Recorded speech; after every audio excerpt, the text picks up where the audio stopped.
Saya tidak tertarik pada pernikahan dan wanita. Semua wanita jangan mendekatiku dalam jarak 3 meter.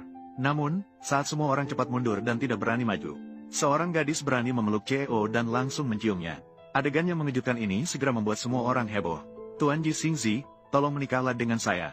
CEO yang marah segera memanggil orang untuk mengusirnya.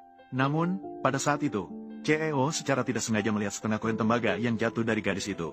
Dia langsung mengumumkan berita yang mengejutkan. Ternyata ayahnya berpesan sebelum meninggal, jika ada orang yang membawa setengah koin tembaga lainnya menemuinya, dia harus membalas budi kepada orang itu apapun yang terjadi.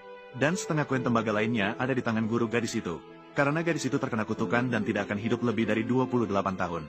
Gurunya memberitahunya bahwa hanya dengan menikahi pria dalam foto itu, dia bisa mengakhiri kutukannya. Namun, CEO tidak bisa memenuhi permintaan konyol ini. Karena masalah cinta, dia terpaksa membiarkan gadis itu tinggal di rumah sebagai orang bodoh. Gadis yang naif itu setuju.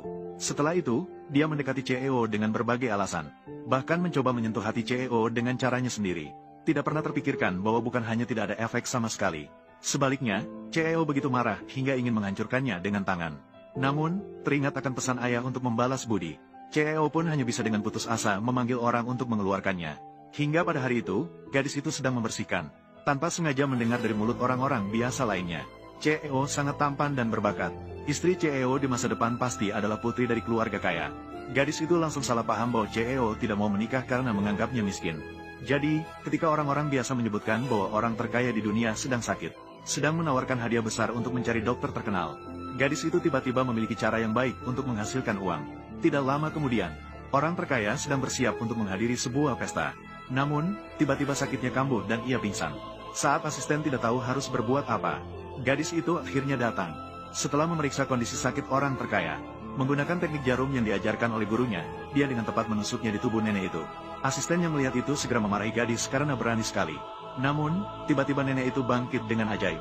Dan setelah gadis itu membantunya berdiri, penyakit yang mengganggunya selama bertahun-tahun tiba-tiba hilang. Nenek yang senang segera membawa cek 10 juta untuk berterima kasih kepada gadis itu.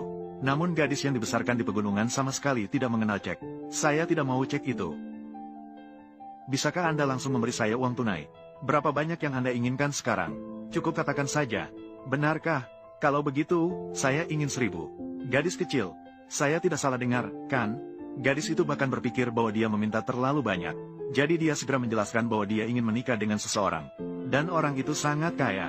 Itulah sebabnya dia meminta sebanyak itu. Begitu nenek itu mendengar, dia segera bertanya siapa orang itu. Namanya Ji Xingzi. Ji Xingzi.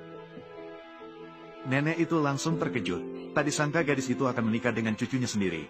Jadi dia segera berjanji bisa membuat